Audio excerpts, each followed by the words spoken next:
Hello, good morning, good evening, good night, dear listeners. Once again, you have pried open the closet to which you have no key, and inside you have found things of a dark, dark nature. As always, I'm Gruff, your host and friend, and I've got things to show you and tell you about. That first of those things is my co-host. I apparently have a deep, dark nature. Well, apparently. That is true, isn't it? Well, shades of grey. 50 shades of... No. 40. Let's not be extravagant here. 40 is ample for any man. 27 shades of blue. At least. Eau de nil. But we are not alone this night, oh no. For we have a special guest. Special guest, would you like to introduce yourself? Hello, I'm Hauke Scheer. I'm the creator of the Mechawhales PVC figure. Just some background information about me. I was born in Germany. I was born in 1976. And like many people who are toy collectors these days, I grew up on Star Wars, He-Man, Transformers, G.I. Joe. Later I went on to play tabletop games like Warhammer 40Ks or strategy games like Battletech. And, the figures I do today are basically all influenced by stuff like that. For example, the Mechawhales figures, which is probably my best known figure.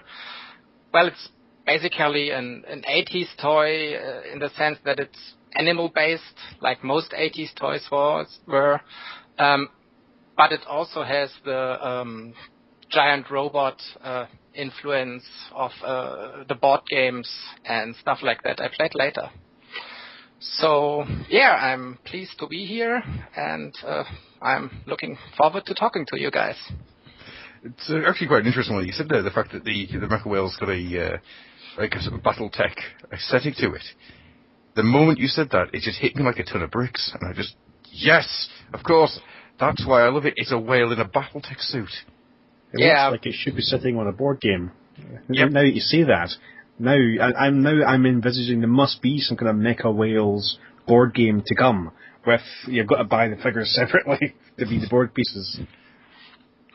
I mean, when I designed the figures, I pretty much had this board game feel. Like I wanted to have different units, whales that could fly, whales with 4 arms that wielded swords and stuff like that. So when I designed the troops, I was pretty much thinking in board game terms, like, okay, which units would be cool? Would there be larger units? Would there be smaller units? And I kind of did the same for the aliens.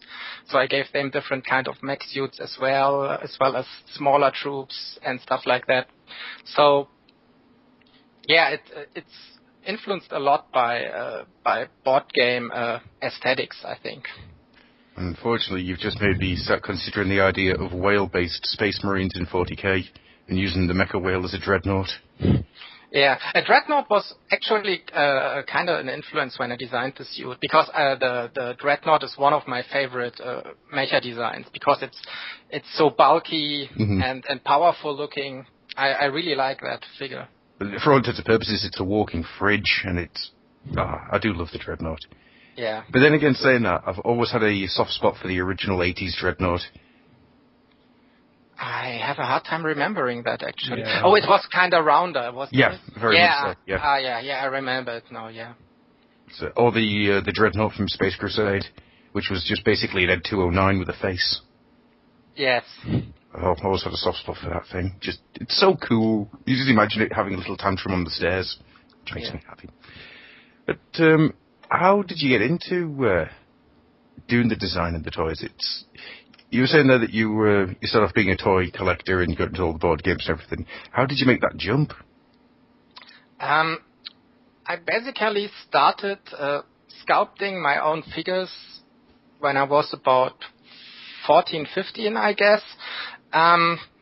Because at that time there weren't many superhero toys around, especially not in Germany. And I read that comic book called Doom 2099. Oh, yes. Was basically Dr. Doom going to the future and being kind of like a hero. Mm-hmm. And I really liked the suit he wore there. And I desperately wanted a figure of him. So that was the first figure I actually tried to sculpt myself. Basically, it was greed. I just wanted to have this. I'm not an artist. I'm just a greedy bastard who wants to have cool figures. So that's how it started. And then I did a couple of other superhero figures and stuff like that. And over the time, I decided, why not try out some designs of your own? And then when I was at university, I started doing a little bit of 3D modeling. Mm-hmm. And then later I went to Vancouver for a year to actually study 3D modeling at the Vancouver Film School. Oh, cool. And then I worked a couple of years here in Germany doing some computer graphic stuff for advertising, casual game stuff like that. But I always still created my own characters, mostly in 3D. And just at some point, I decided, okay, why not try getting some out as figures? So I researched the internet and found a Chinese company. And first I released a couple of resin figures that were done by that company. And ultimately I decided, well, let's do a PVC figure as well. And that's where the Mechawhale came from. And I have an absolute love of the Mechawhale. It is awesome. That's nice to hear. It has a tendency of sitting on various shelves and everything of mine. It just goes, and today you're going to sit with the battle beasts. Today you're going to have a Glyos guy riding you. Today you're going to fight Skeletor. Oh, did he win? Of course he would. He's a whale in a mech suit. I'm happy to hear that. Skeletor doesn't stand a chance. For he is neither a mecha or a whale. That's true. The only thing that's come close to taking down that Mechawhale is the current Legion Terracons. Blight is giving him a run for his money. Ooh. Joy, do you want to take the next question? Yeah, well, you've actually answered a whole bunch of questions I wanted to start off with, like the, your background as a 3D designer and how all that started. It's quite clear, obviously, that, like ourselves, you have a great fondness for all sorts of different franchises, and definitely toys most, undeniably. See, when it came to the, to the 3D printing aspect, I'm just curious, see when you tried to make the transition from 3D modeling for, say, video games and the other things which I read on your website, did you find there was much of a learning curve adjusting your modeling to design for, say, a video game, to design something which should actually physically work in the real world? Since I always did my own characters on the side, and when I designed those, I always had at least a figure in mind, not necessarily one that had a lot of joints like I do now with 3D printing, but just I always thought, would this look nice as a physical representation? I always kind of worked that I thought, okay, I'm doing something, but it should always work in the physical world. So that's one aspect where I think doing 3D helps also doing stuff for the real world. Another aspect is that when you're doing a character for animation or video games, it kind of has to move. So you have to think of some restrictions that occur in the real world as well. Like if you're making a character that has a ridiculous large shoulder, it will be very hard to animate him. So you're kind of already, when you're doing animation stuff, think about how would the character move, or would it move? And that is something that translates really nicely when doing an action figure, because with an action figure you kind of have to think about the same things. You have to think, where would you place a joint, what kind of range of motion would a leg have. So I think it gave me a good head start having done characters for animation and games before. Yeah, so they can naturally dovetail together. Yes. That makes total sense. Something surprisingly enough. I'm curious then, because you mentioned that you got into 3D modelling when you were in, I think it was college or university. But you've continued that up, though. You've continued it on for the past 10 years. From what I know, was that purely just primarily for the money aspect? Were you just doing it as a job, or were you always thinking to yourself, I'm designing these things because I want to make them someday? When I was at university, I studied business administration, so that had nothing to do with 3D at all. But I did work for a website at that time that did educational programs, courses that you could see online for studying.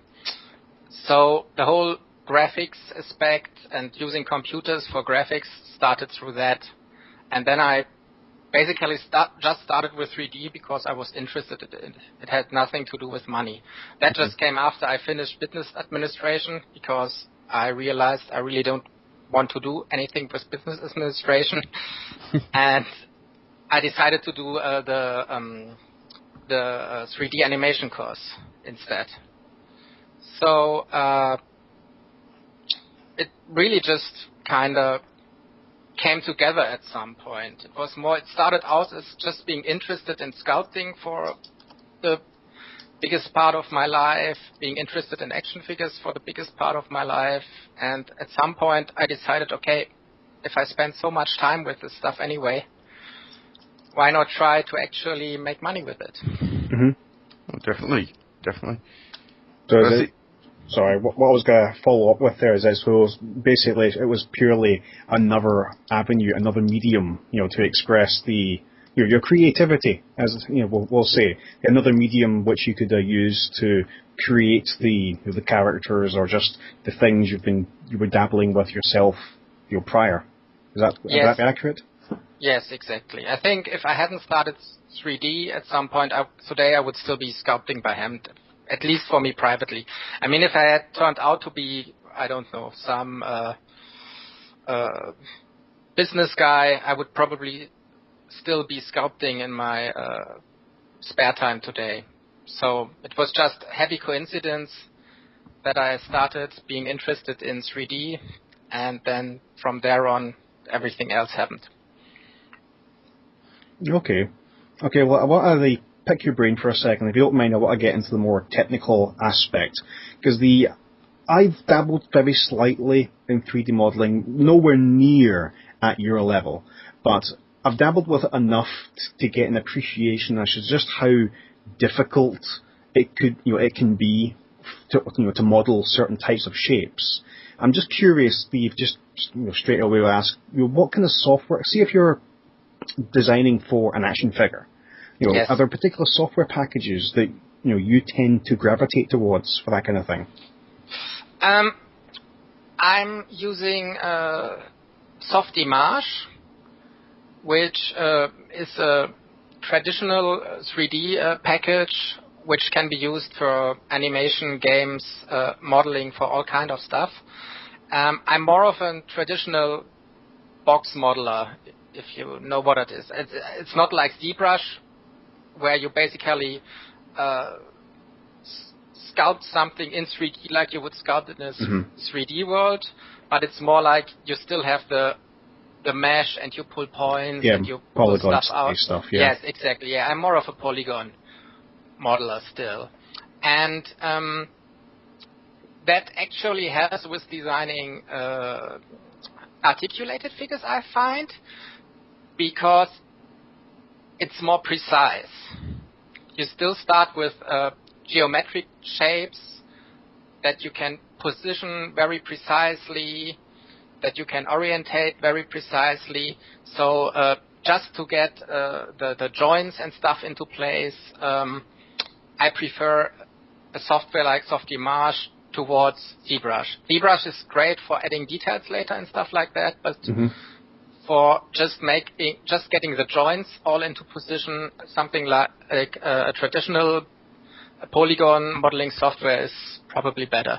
And then I use a couple of programs just to make the models ready for 3D printing. I use a software called NetFab that basically just analyzes the final model and makes sure that the polygons are right for printing and stuff like that. It's kind of like a repair program that just finishes your mesh so it doesn't screw up when it gets printed.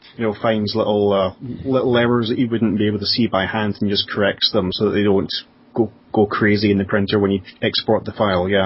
Yes, exactly. Okay. Something that interests me that you actually said that the designing in that way you felt was very accurate, and obviously you have a great deal of experience with these programs, which is probably part of the reason why. I'm just curious, have you ever dabbled at all with the parametric style programs? Because what you're describing at the moment is you're using the polygonal modeling, right? So so curves are actually a combination of straight lines, lots of straight lines, etc. Personally, just purely my own personal experience very, very limited personal experience here for a second. I've had the opportunity to dabble very slightly with a program called SolidWorks. Obviously that's a very high-end program, so I've only had a brief chance to be able to play with it. But it is specifically designed for manufacture. So it doesn't involve any kind of polygonal modeling at all. It's all very much a case of you specify shapes and dimensions. Hard. You can define characteristics and then alter them on the fly, and it's very much geared towards high-end kind of manufacture. But the thing I found is that with something like that, or at the very least, maybe not that program in particular, because it is, to be fair, very expensive, but a program like that, which allows you to very minutely and accurately define characteristics, seems perfect for manufacture, which is clearly why the industry uses it. I found myself, again, with my very, very limited knowledge, experience, that the kind of polygonal style, maybe not animation, but design didn't feel quite as natural to me. But again, again, going back, very limited experience. Did you ever consider trying anything like that, or was it more a case of you're happy with what you're doing, you're used to this, you know how to manipulate the software the way you want? Did any of that? Did you consider that at all? I haven't considered yet, but it actually sounds interesting. I think if I would use it, it would probably be a combination, because for me the design aspect with polygons is really nice, because that's something I've done for years, I know quite well. So designing the character, I would probably prefer my way. Yeah. But then for making joints and stuff like that, these programs sound very interesting, because as I said, for joints you have to be very precise as how you orientate them and where you put them and stuff like that. And so if you have a program where you can very precisely just type in all these characteristics, that might actually work well. Yeah, well, what I found with messing with Maya is that another kind of polygonal program that for creating organic shapes. That's pretty good, because you can just grab a point and just move it, and it's all very fluid and natural, and you can manipulate things any way you want, and you don't have to worry about the tolerances or things like that, I suppose. But with something like with again, because I've used it, SolidWorks, I personally found that was really good at the mechanical stuff. Like if I want to create something that looks mechanical, like boxy shapes, hard angles, the occasional curve, that's all great. It's fantastic for that. But in my experience, it's not really great for creating organic shapes. So what you just said there about using a parametric program for creating, say, joints, and then using something like what you're already using for the organic shape, that's actually something I wanted to try. I mean, that seems like the natural kind of a mesh, if you like, of the two types. Yes. I'm not sure how the export of the files would work, because obviously if you say that your program doesn't have any kind of polygons, at some point you probably would have to convert it to polygons just to export it into the polygon modeler, or if you have a polygon modeler, you would have to export it in some kind of format that would work with a parametric program. But I'm pretty sure there are ways to do that. I'm sure that's not a problem. Actually, since your experience is in the polygonal, the style of a modeling, how do you feel sorry, I'm phrasing this wrong. Something that came to my mind when I was making my choices as to what I wanted to try playing around with is that obviously with a polygonal style design, curves and organic shapes are easier to create, but they are basically created from a large number of hard points. So a curve is lots and lots of small straight lines. Now, with with the kind of the printing method, say of 3D printing, do you find that maybe helped mask the polygonal nature of the things you're modeling slightly?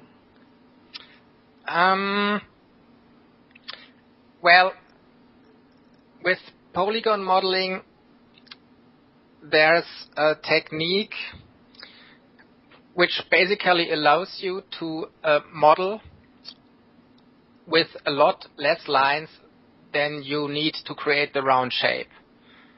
So, for example, if you would see any of my 3D models, just like they originally are, they would be very angular. They would look horrible for most part. But then the program basically, when rendering, it calculates the smoothness. And when you want to print it, you just basically have to add a whole lot of additional points just to smooth out the model as it looks when it's rendered. So basically, when I export my models, I just say, okay, make the mesh 3 times as dense as it usually is, and then it doesn't create any problems with 3D printing because it's already smooth. It's like in ZBrush. I mean, ZBrush is basically polygon modeling. It's just you have millions upon millions of polygons. So when you sculpt something in ZBrush, it looks like you have clay, but it's basically still lots and lots of polygons. Yeah. So when you export a model, you basically do the same. You take your basic model and then you just add a lot of polygons so it gets as smooth as it does in the render, and then you make it ready for printing. Okay. So it's really not a big deal, I would say. So it's mainly in terms of creating a smooth 3D shape. Are we at the point where it's more the limitations of the printer rather than the limitations of the software you're using, which would create any kind of imperfections? Yeah. Basically, you need a computer and a printer that can handle a lot of polygons. Then you're fine. Okay, cool. Yeah, Adam, do you have any questions at all? I've got a few, just to move away from the 3D modelling side of things. Now, you were saying before that your designs have taken a lot of aspects from things that you liked when you were a kid and through toy lines that you've enjoyed over the years. Have you ever thought to yourself, in this day and age where third-party stuff is rampant and you can get third-party editions or add-on sets or full figures in some cases for pretty much any line that you can think of, have you ever thought to yourself, You know what? I could try doing a third-party version of something. Actually, no. Yeah. Oh. It's just I like doing my own stuff. Mm-hmm. I think I just enjoy more getting stuff that I like from others. Yeah, yeah. To say, so I really enjoy getting a great Transformers toy or a great He-Man toy or something like that, because then I feel like a child again. It's, I get a new He-Man figure. That's great.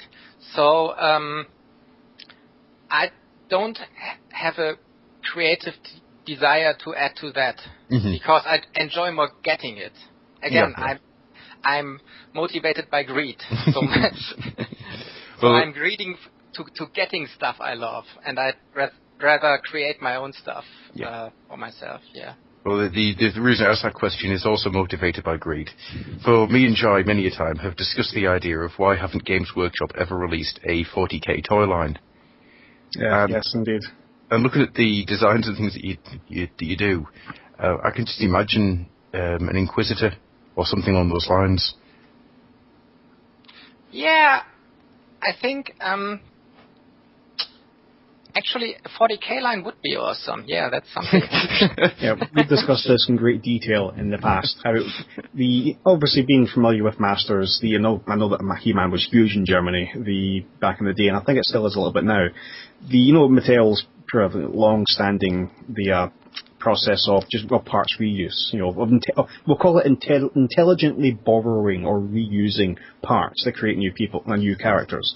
Well, it just, me and Adam have said in the past that would be perfect, the perfect methodology, if you like, for a 40k line, because you could redo the basic Space Marine umpteen different ways, with just a little switched part here, or a little add-on part there, give them a different colour scheme. Hey, new chapter. Or just add some new helmets, and you have the different armor variations and stuff like that. Yeah, it's crying out for it. It's made for that kind of manufacture. Yeah. Yeah, I wonder too why they never did it, because the market must be there, and I think the age group would also be perfect, because Warhammer 40k is still played by younger persons. So. Mm-hmm. Oh yeah, all the Games Workshop stuff still sells. It still goes. Yeah. It's just one of those things where I think Games Workshop knows that they'd have to let some of the control and rights go out of their fingers a little bit. And they're just not willing to do that, which is a shame. Yeah, but I don't think they had to do that, because, there are many companies out there who produce their own type of toys now. DC produces their own figures, so why shouldn't Games Workshop? They wouldn't have to give up anything. They would just have to start making some kick-ass action figures. Because they would have ultimate end say for anything that comes out. Yeah. Very much so. And just looking at the designs that you have for the 3D printed toys that you've done, I can just see how a Games Workshop based, like a Space Marine or an Inquisitor or an Imperial Guardsman would work. Yeah. It's one of those things where I see something and it goes, know what that would make me think of? Ta-da! And they already have the 3D models, I would guess, because I believe a lot of their sculpting is done in 3D, isn't it? As far as I'm aware, yeah, I think it's everything over a certain size is now 3D printed, or 3D modelled. But I can't remember what that size is. I know all the vehicles and things are now. Mm-hmm. Pretty simple answer to that one. There's a very large influence of 80s sci-fi in your stuff.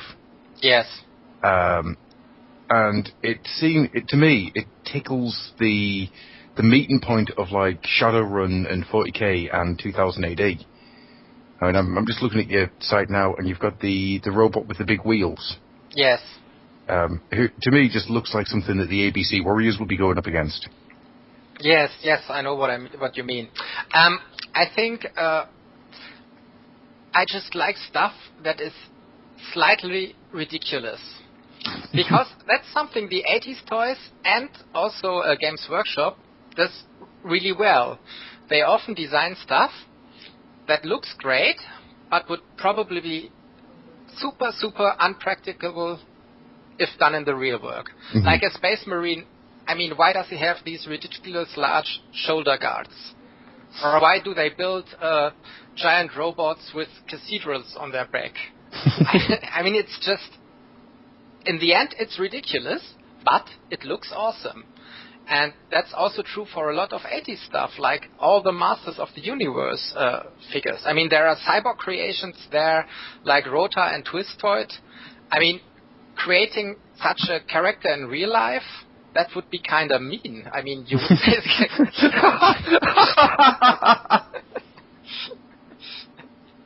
Yeah, and even guys like Mechaneck, I mean, who would like to run around with a large leg like that? So, Mechaneck really doesn't. So yeah, that's something I really like, and that's missing from a lot of today's stuff, I think, because today a lot of designs tend to be very realistic, like realistic body armor, realistic weapons, which I enjoy too, which can be very nice. But my true love is always for the stuff that's slightly silly, like the 80s were when it came to toys. You start boiling down the basic concepts of a lot of things, and there is that faint whiff of just the silly. And I think you're absolutely right there. Now, come to think about it, you look at the stuff that's on the toy line, on the toy shelves now, and outside of the Turtles line, a lot of it is a little bit too realistic. The live-action Transformers line was a killer for that, having these very spiky, messy designs, because it's meant to look fairly realistic, and all the pieces have to go somewhere. Yes. And I think part of that, the whole mindset that kind of has been lumbered with since the kind of tail end of the 90s, where everything must be gritty and realistic, has to be taken seriously. As Jai well knows, my favourite Transformers of all time are the Firecons, which are a 3-step transformation, and they're just big, colourful dragon bird things, and they're silly. Yes, I know them. Yeah, my favorite Transformer of all time is probably Rodimus Prime, because I think his robot mode is just great. I mean, it's colorful, it's bright. He looks kind of like a space hero, but also kind of superheroic. I think he puts a lot of designs I like into one character. Well, he's Mecha Luke Skywalker, basically. Yeah. I know a lot of people hate him, but I love him. You've got to have a little bit of time for Rodimus. Yeah. If nothing else, the fact that he turns into a space-age camper van is one of the greatest things in the world. Yeah, and that's kind of the epitome of 80s toys, huh? Like the hero turns into a camper van. That's great. But it's that slightly silly design, isn't it? Optimus Prime turned into a great big truck. It's, run everything over. Rodimus Prime can take you on your holidays. Yes. But he's got forearm blasters, and I love forearm blasters. Yeah, that's true. You gotta love anybody who can point and shoot at the same time. Yes. You! I've shot you! But talking about the things with a slight taste of the silly and the ridiculous, can we move on to the Mechawhales for a little bit? Yes, sure. Because I know we mentioned them earlier on, but seriously, when I first saw the Mechawhale and I saw the animation that you did for them, I instantly fell in love. It is exactly right. It's that taste of the silly. It's a whale in a giant power loader suit, and it's one of the most beautiful things I've seen in a long time. I keep meaning to get a review done on it, but I tried to do it in stop motion, and that has not gone well. Let me tell you. I should have added a couple of more joints, I guess, for stop motion. Oh, it's alright. I really like the idea of just having spinny hands in stop motion. I don't know what it is. It's just spinny hands in stop motion. It makes me happy. Oh, so just make 10 minutes of him spinning his hands. That makes it great. Yeah, just that's the entire review. It's just going to be sitting there. With music. And, put some techno music in the background, and it might be the new Gangnam Style. Who knows? Yes. Wow. A little bit of 2 Unlimited's No Limit, just as he's going for it. Yes. That would actually be awesome. Dancing Mecha Whale. Really good. But the thing is, because of the way he works, his dance would just be his arms moving up and down and his hands spinning every now and again. Yeah, but that would be great for guys like me who are not very good at dancing, because if that became the thing, We could all just stand in the disco, moving our arms a little bit and look cool. Stop. It would be like a lazy robot dance. Yes, exactly. And I've just had the horrific thought that I actually have some tiny glow sticks in a cupboard somewhere. Oh, yeah. Awesome. See, now I just wanted to be a dance move called the He-Man, which just involves you rotating your waist while moving your arms up and down. You have to finish it with running, magic jump. Maybe you could create a series of like toy dance battles, you know, like those old 80s. What was it called again? The guys rotating on the ground. Breakdancing. Breakdance, yeah, exactly, something like that, just with toys and their special moves. Oh yeah, this is genius. I approve of this. It's time to do the sound wave. Adam, get to it. I'm already thinking. I'm already on it. Expect something for Christmas. Santa may have left you alone this year, but Adam has not. Right, well, talking of getting things for Christmas, I'll try and reel this back for a second. The earlier one we mentioned, Adam mentioned how your 3D designs, in particular your cyborgs, you remind him, or maybe not remind him, but they make him wonder then why is it not a 40k? Why is Games Workshop not doing this kind of thing? Now, see with regards, you've got now. In case people don't know, if you go on to the Hauke Scheer website, he's got a couple of designs already for various 3D action figures. The couple of soldier types, the aforementioned ridiculous mecha guy with a couple of wheels under his belly, and a couple of cyborgs. Now, you do commission work, don't you? Yes, I do. You do. Now, just out of curiosity, just say something on par with, say, your 3D printed cyborgs. How long would you say it takes you to get something of that kind of level from concept to final design? I'm assuming someone would present me with a concept? Well, yes. This is someone presenting you with a concept and saying, do this. And you taking that design and turning it into a working 3D model, which you can then send off to someone to be printed. Just roughly, obviously. Yeah. I know this depends upon the design. That's why I'm saying something of the equivalent of your cyborgs. Yes. Well, I did a generic human body for someone a couple of months ago, and that took a couple of weeks. So I guess everything between 4 to 8 weeks, I would guess. Something like that. That's actually surprisingly quick. That's not as long as I thought you were going to say. Okay. Well, again, it depends on the design, but yes. I think that the modeling is done pretty quickly.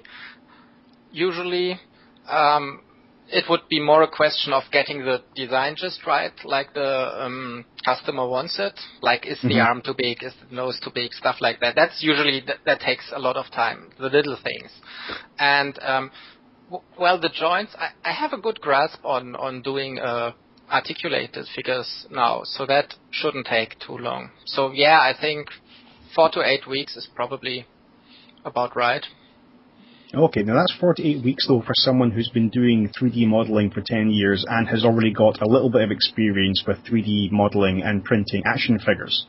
Though, for me, or for anyone else attempting to do something like this, that just seems like an insurmountable, or a nigh insurmountable challenge. Because you've got to learn the 3D modelling in the first place before you can even begin to conceive of such a thing.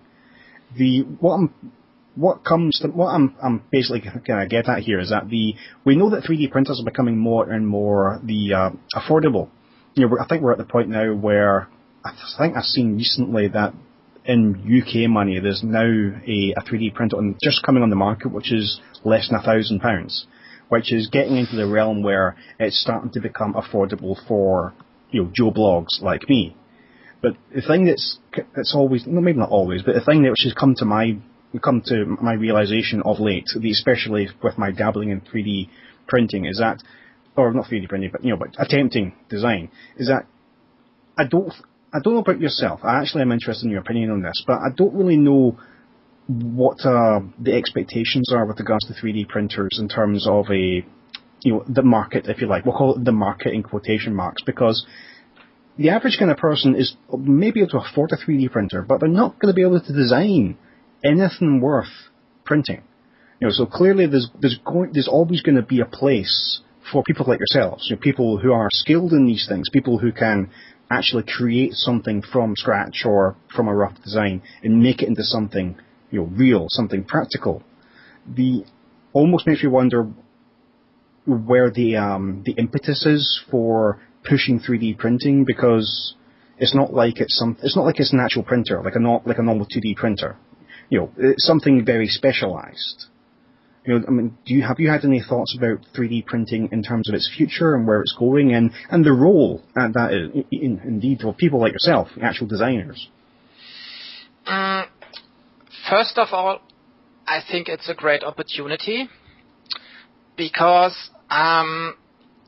for a guy like me, I can put out things that would be incredibly expensive to produce otherwise. Like, if I would decide to put my cyborg creation on something like Shapeways, for example. I don't know if you're familiar with Shapeways. Oh yes, oh yes, indeed. Okay. So it would still be ridiculous expensive because of the materials. Let's say the figure would at least cost, I don't know, 200 euros or something like that, I would guess. Like that. Yeah. So obviously, not a lot of people would want to buy it, because for that price you can get a fully painted Hot Toys figure that's larger, better articulated, or whatever. But on the other hand, I don't have any cost either by putting it up there. Yeah. So I could still think, okay, if I ever wanted to do, for example, a super articulated, larger version of my Mechawhale, I could put it up there. Maybe only 3 or 4 people would buy it, but it wouldn't involve any cost for me, except for the designing the figure. But I might do that anyway, just because I would like to have a super articulated Mechawhale myself. So it's kind of like with music bands who can just put their stuff on iTunes and hope that someone will download it without having to go to a huge label and without having to produce the actual physical CDs and stuff like that. It's kind of the same with toy designs. We can just put stuff up there. We don't have to invest thousands of dollars for making steel molds and stuff like that. So I think there is a huge opportunity for people who want to go into the toy business to produce stuff via 3D printing. Now, this is obviously only for a collector's special kind of market. Now, the whole mass-produced thing, I don't see that happening anytime soon. I can't see Mattel or Hasbro putting stuff out for 3D printing anytime soon, because the quality just isn't there yet. And I think companies like Hasbro and Mattel, they wouldn't want to sully their products by putting out inferior versions. They may not even be child safe or something like that. Yeah. So I think for the collector markets and for people who want to break into the collector's market, I think it will get huge in the next couple of years.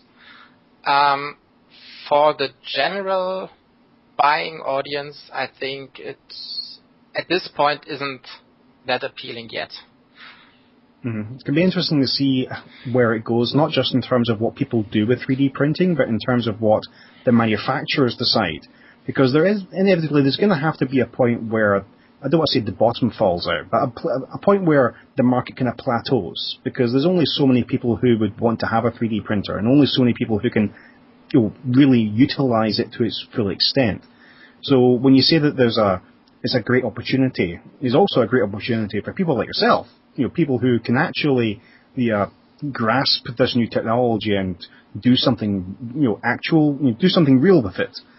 So I think we're going to see, as 3D printing does become more common, a greater demand for people like yourself who someone like me or Adam, could go to and say, look, I've got this idea for a thing, and I'd like to see it actually realised, but I've got no idea how to 3D model or anything like that.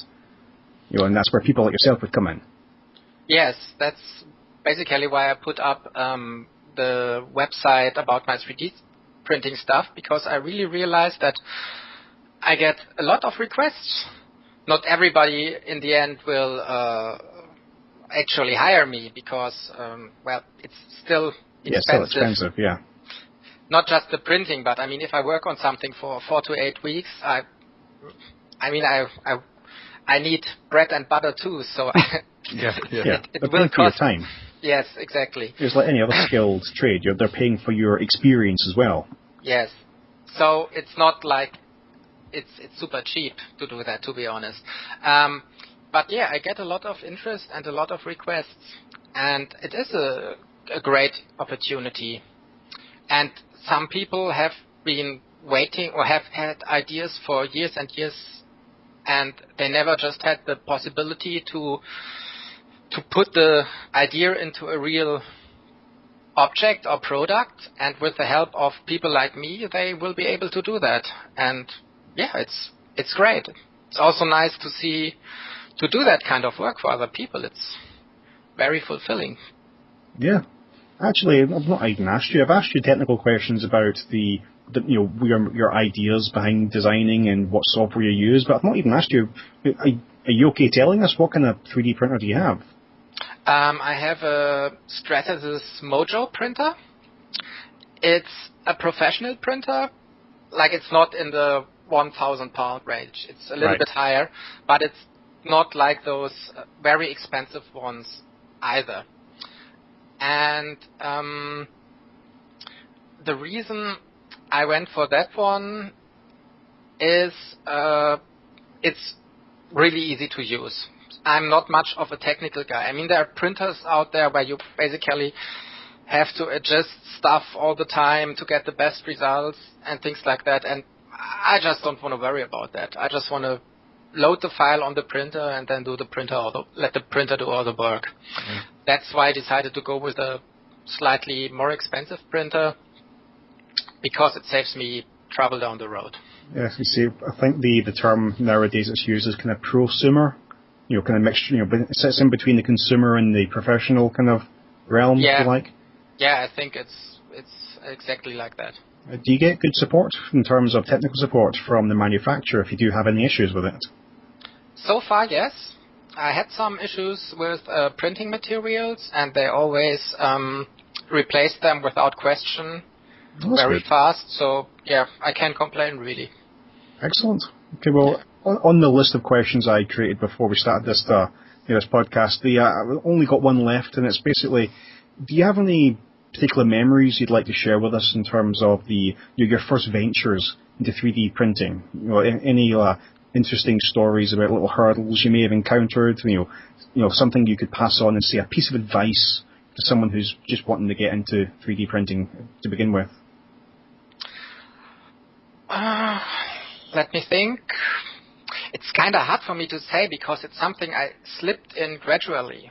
For example, the Mechawhale, that guy was already partly 3D printed, but not by me, because I gave it to a Chinese factory, and they printed out the robotic part, but still sculpted the whale part.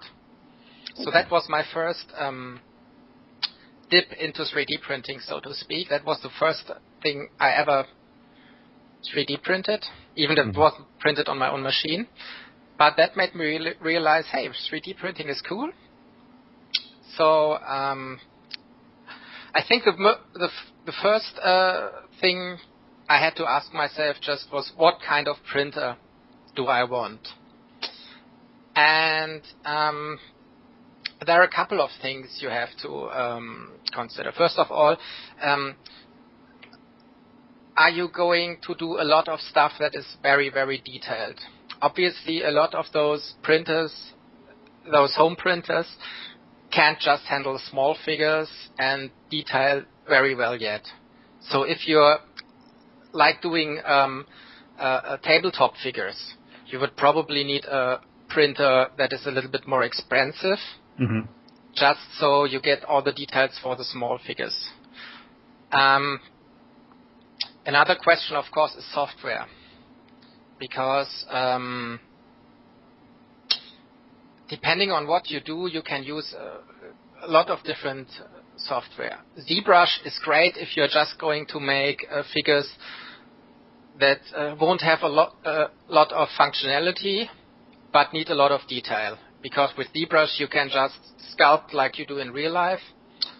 But I find it hard to do anything precise like joints and stuff like that. Yeah, it's more like it's more of for creating organic, the natural free-flowing shapes. Yeah. Yeah. So again, if you're going to do a figure that's more technical with lots of articulation, you would probably more tend to go to a program like Softimage that has still traditional polygon modeling, or to a program like you mentioned that is just more technically accurate. So these are things you would have to consider.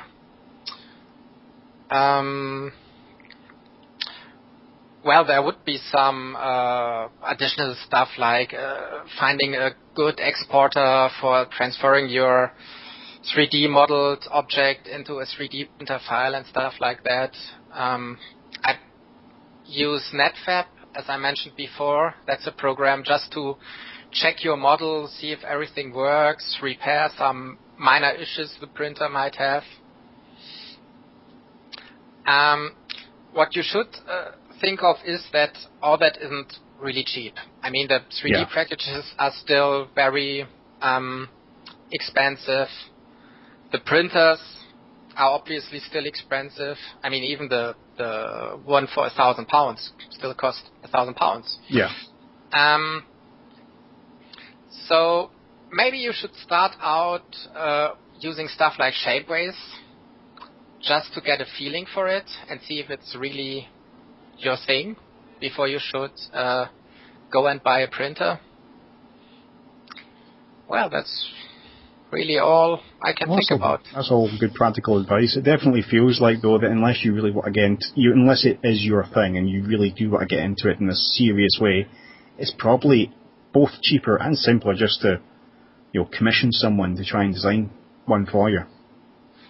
It probably is, yes. And with him, you can at least be sure that the technical stuff he already knows. Yeah. So you wouldn't end up being frustrated just because you created this great character and then something during printing doesn't work or something like that. I only really have two places to go now. And the first one, I'm unsure of how to broach this subject, so I'm just going to say, the URI NAL 9000. Yes. Where did that come from?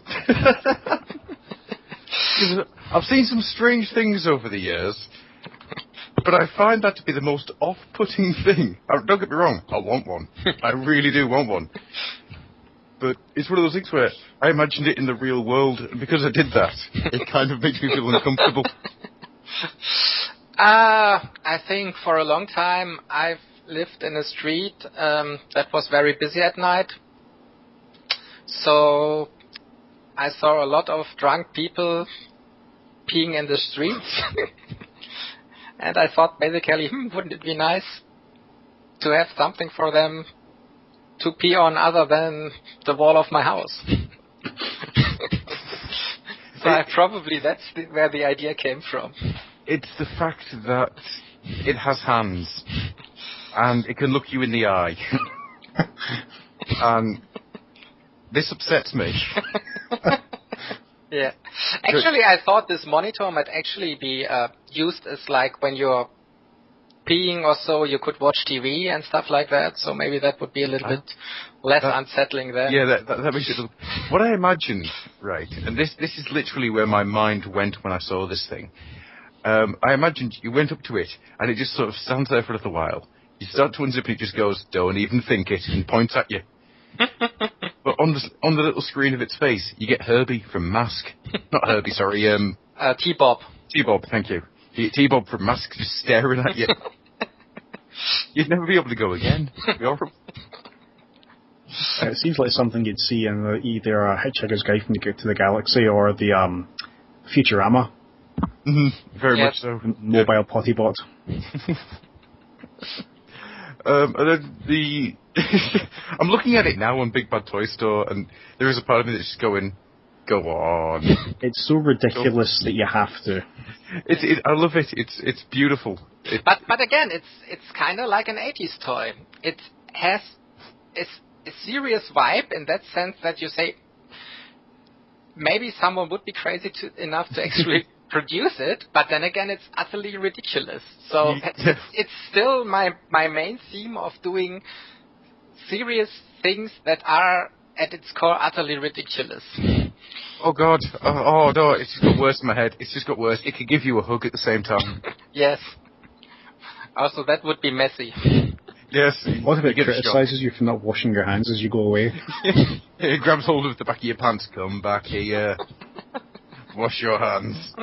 Oh man, it'd have to have like a towel draped over one of its arms. Well, it does have air blowers on its hands, so you can actually dry your hands. Wow, that's creepy. I thought of everything with it. As I say, I love it. It terrifies me. Sometimes I'll actually sleep and I won't think about it, staring at me. But wouldn't it be great if you're sleeping and you wake up and he could just go to your bed and you would have you out of bed? Yes. Could make you breakfast. Well, that's not the only kind of robot household appliance you've made. At least in 3D, you've designed a flying fridge bot with a terrifying face who just screams, "Kill me, kill me." Yeah, you haven't seen this? Yeah, I've seen it. Oh, I've seen it. I also made an animation about that guy and another cyborg creation. And it's basically a fictional spot for a beer called Bionic Beer. Because the cyborg is called Bionic Björn. And he basically kills a lot of other cyborgs to get to this fridge robot and gets its beer. Should be somewhere on my... Yeah, I'm just looking at it now, and I'm actually twitching slightly. Oh man, I want to have a total line now of just unsettling objects from around the house. Unsettling appliances. Mm-hmm. Which actually made me just think of another thing there. Have you ever considered the idea of doing smaller scale toys like the OFMG? Actually, the Mechawhale kind of grew out of the first OMFG. Actually made it for the first round, but then decided the figure would look better in a slightly larger scale because it has so much detail. Mm-hmm. But yeah, so I kind of had the idea for stuff like that before. But to be honest, I grew up with larger toys. I mean, I'm not... It doesn't have to be huge, but I think it has to be at least as big as the old Star Wars figures for to appeal. It's just... You can add a little bit of articulation at that scale. You can add detail. So smaller really isn't that interesting for me. Plus, as you mentioned before, with 3D printing, definitely larger is easier to deal with in terms of design, or getting details in, rather. Yes, also just in terms of stability. If you make something too small, it breaks easily. Mm-hmm. It's more forgiving, I suppose, of tolerance issues if it's larger. Yes. I was just wondering, because the image of blind packs of unsettling things from around the house has now settled into my head. And I'm terrified and really, really want to do this. Yeah. The shapeways to make blind packs. Hang on. Well, you could print kind of like a box and then put stuff in it. Yeah. So you could make blind boxes. Ooh. Yeah. I like this thought. This is going to take us down a dark path. Let's back away from it quickly. And the last thing I was wanting to ask you is the Mechawhales. Is there any plans to move forward with that line to get any more of them out? I'm actually thinking about releasing some of the aliens via Shapebase at the moment. Okay. Oh, well. Okay. I'm still having to figure out what kind of, because they have different kind of printers and different kind of materials. I still have to figure out which one works best for the aliens, because the aliens have to be in scale to the Mechawhale, therefore they have to be smaller. So I'm doing OMFG figures. Yeah, basically. Yeah. So I just have to check out which printers and which materials work best for that kind of thing. Mm-hmm. And I'm also thinking about maybe releasing like custom parts for the PVC figure, because I think this February or so I designed a version that has like little human gunner stations on the back of the bale. Mm-hmm. So I'm thinking about releasing those as 3D prints as well. Then you would have to cut off the missiles on the back of the Mechawhale and then glue the gunner stations on and paint them. But for customizers, this might be interesting, just so they can have different whales. And if that works, I might also do, I don't know, a different arm, a different hand, something like that, just so that customizers can have fun with the Mechawhales figure. I think you just give me a small amount of a heart attack by telling me that. Oh dear. You'll have to buy multiples. Yes. Yeah, well, that's the basic idea behind it, of course. Sinister. And now I'm just going to start weeping. Just weeping gently. I think that's actually everything that we've got for you, I'm afraid. Unless Jar's got any more questions you'd like to ask? No. I thought briefly for a second about asking him about 3D scanning. I mean, I know that obviously you're creating all your stuff, I suppose, fresh in 3D modelling programs, but you say yourself you started initially back in the day sculpting by hand. Have you looked into or really seen anything about the 3D scanning, or is that more like you don't need to bother with that because you know at this point you can design anything you want in your own programs? I haven't looked at it at all. Fair enough. Because, as you said, I can do everything myself.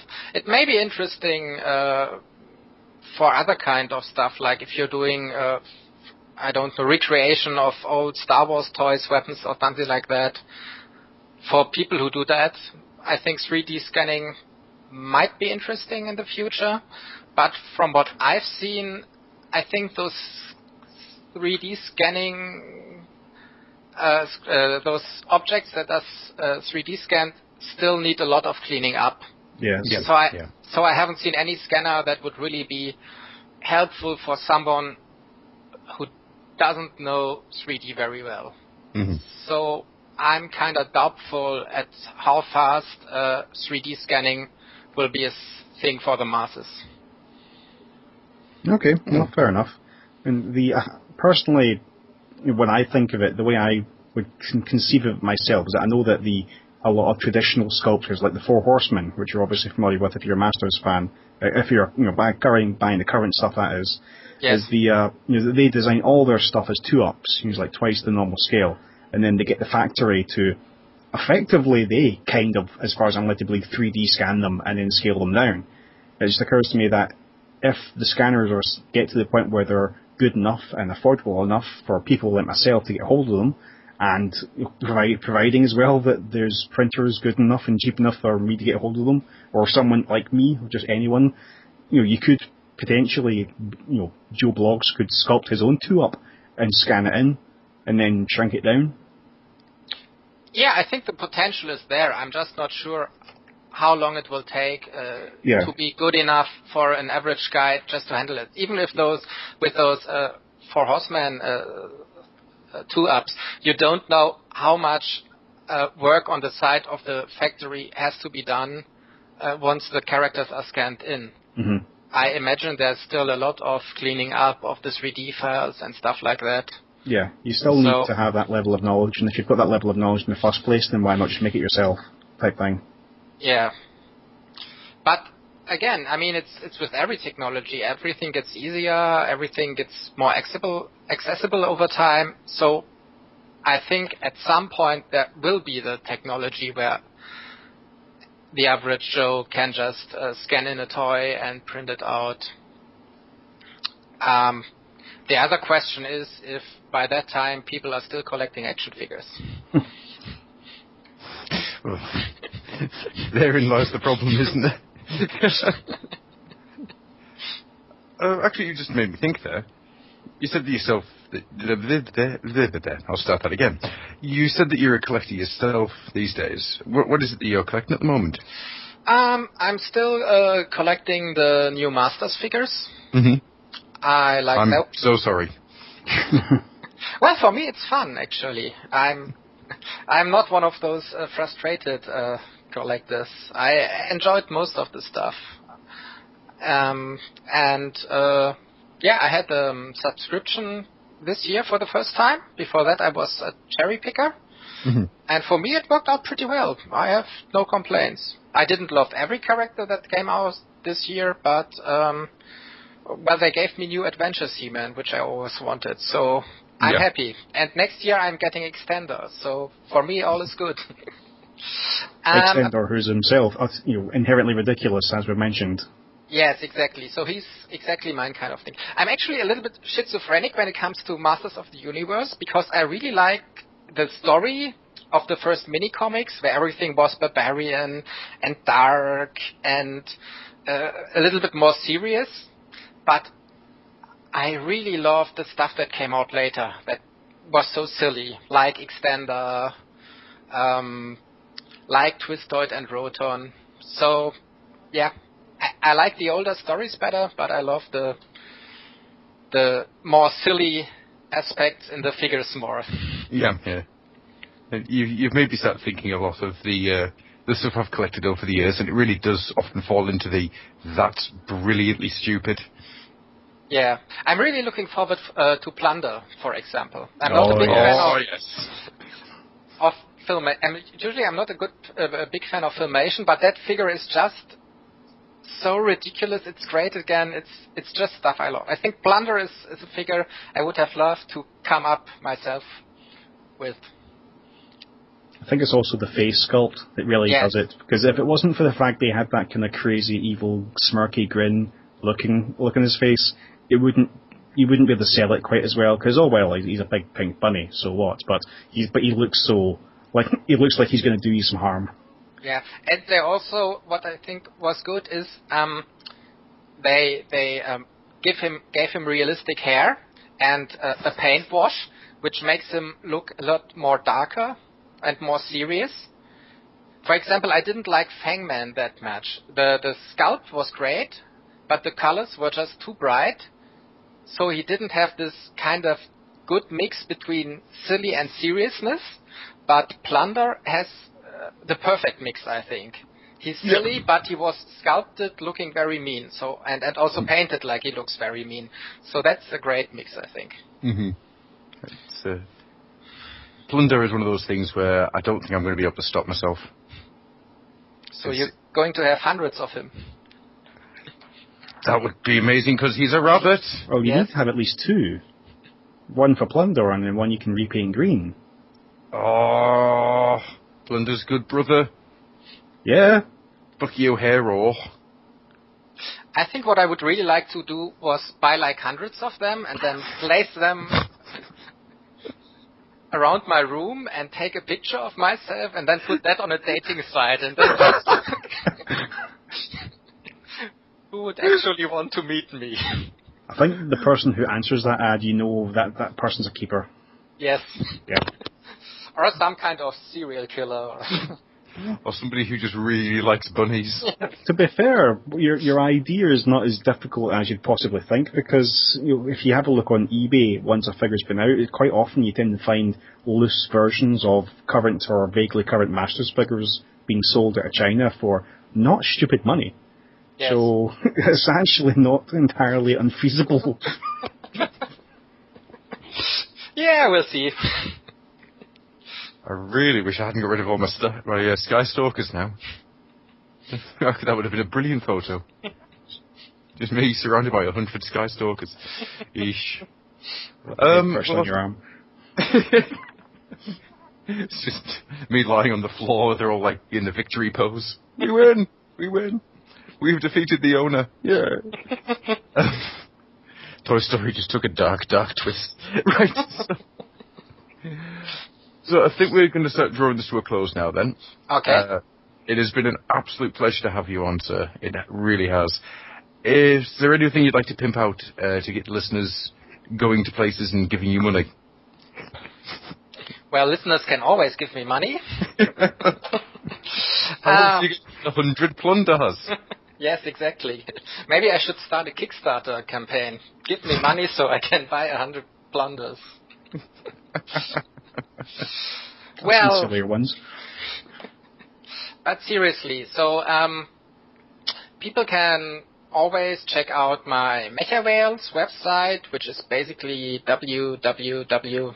Do we still say www in these times? I do. Okay. So anyway, it's mechawhales.com. And it has the Mechawhales animations. So if you want to know a little bit about the story of the Mechawhales, you can watch those. You also have links to various websites who sell my Mechawhales figure. You can also check out deepfriedfigures.com, which is basically the website of my company that produces the Mechawhales, and also some resin collectible figures like the before mentioned Urinal 9000. And last but not least, if you're interested in 3D printing, you can check out Hauke, Hauke, minus Scheer, Scheer, .de. Okay, that was complicated. Once again, Hauke-Scheer.de. And there I have some information about my 3D printed action figures, and also if you would like to get a commission, then that's the site to go to as well. Well, that's about all I can plug at the moment. Shall I plug anything for you as well? Adam? I think we've lost Adam. Anyway, Adam, if he was still here, I'm sure that he would plug his, his own. Let me try and find his website now. No, I'm not supposed to be doing this part. Anyway, right, I don't really have anything to plug myself. On occasion, take part on the Back to the 80s podcast with Glenn and Phil, which you can find on the Nerd Sphere. Just do a Google search for it. Adam, he has a Tumblr as well. He's recently signed on the Tumblr, God forgive him, at grufflock.tumblr.com. And is he getting back? No. No, he's not back. Anyway, Gruff, or Adam, is one of the hosts of the Old Oiled House podcast, among others. You can find that online at the Nerd Sphere as well. So since I'm the last man standing, I just want to extend our deep thanks to yourself for coming on. It's been extremely informative and quite entertaining. It was great fun for me too. Thank you very much. Yeah, and I think I can speak for Adam when we say that we hope to hear more from you in future, both in terms of what you're putting out, and possibly in the future we might get you on again to talk about more insane designs that you've come up with. I would love to do that. Excellent. Maybe I'll send you some sausages. I swear to God. Hey, Adam's back. He is. And apparently, McCulgruff is not going to record this last section. It's okay, we continued on. Oh, okay. Excellent. I don't know. Me and sausages are not getting on. I'm sorry to hear that. not as sorry as I am, trust me. Anyway, so we just did the whole pimping thing. I pimped your stuff, I pimped my stuff. We're just going to wrap up now.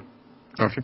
Well, thank you very much for listening, and thank you for being a part of the show tonight. It's been a lot of fun, and now my mind is now full of more ideas than it really needs to be. Well, thank you very much as well. It was great fun for me too. Well, so hopefully you'll have you back on at some point with the some other plans and ideas that you've got down the line. I would love to. Especially when, you start releasing blind bags, maybe, of unsettling things from around the kitchen. Yeah, I might. Yeah, you're welcome. You're welcome. You can have that for free. Okay. I'll also be sending you a plunder dating photo of me and hundreds of plunders. I'd be disappointed if you didn't. I consider this a binding promise.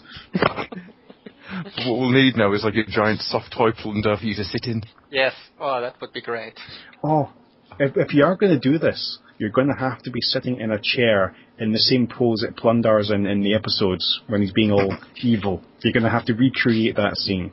Okay. Because otherwise, what's the point? Yes. Maybe I should buy 100 mini chairs to put the plunders in. Oh, they're all in that same pose. All looking at the camera, going, meh, meh, meh. What you want to do is you want to have you near the camera, and then them just as a line going into the distance. Yes. Away from you.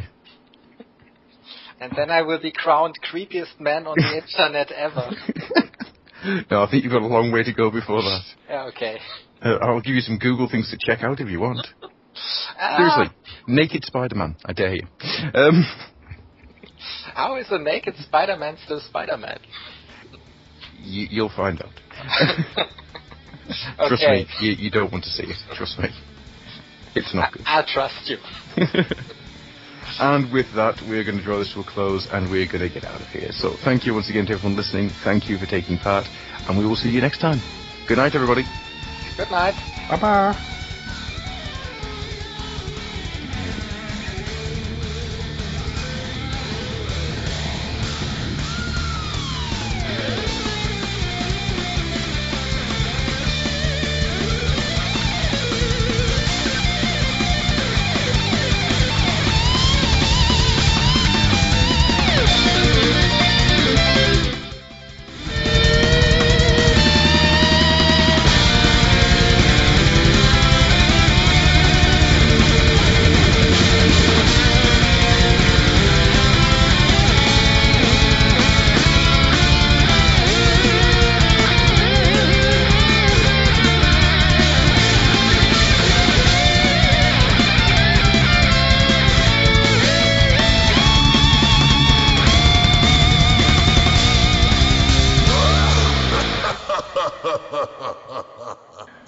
Well, maybe some snow landed on his antenna or something like that.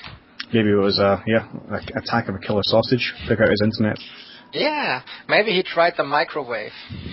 Clearly that's what it was. He was trying to cook a sausage in the microwave while he was podcasting, and it affected his connection. Yeah, that thanks. That went horribly wrong. Basically, I put a sausage inside my CD drive. Tried to close the CD drive, and instead of getting a cooked sausage, I just got a mess. Didn't your mother ever tell you not to put your sausage in your CD drive? I think that's the exact opposite of what I was told. You should always put your sausage in the CD drive. And then start crying. Especially when the CD drive closes. All those little gears. Those little plastic gears. Oh, God. You know that sensation when you pull a hair out your nose? Yes. It'd be worse than that. Yeah. Oh, God. Anyway, moving swiftly on from genitalia mutilation.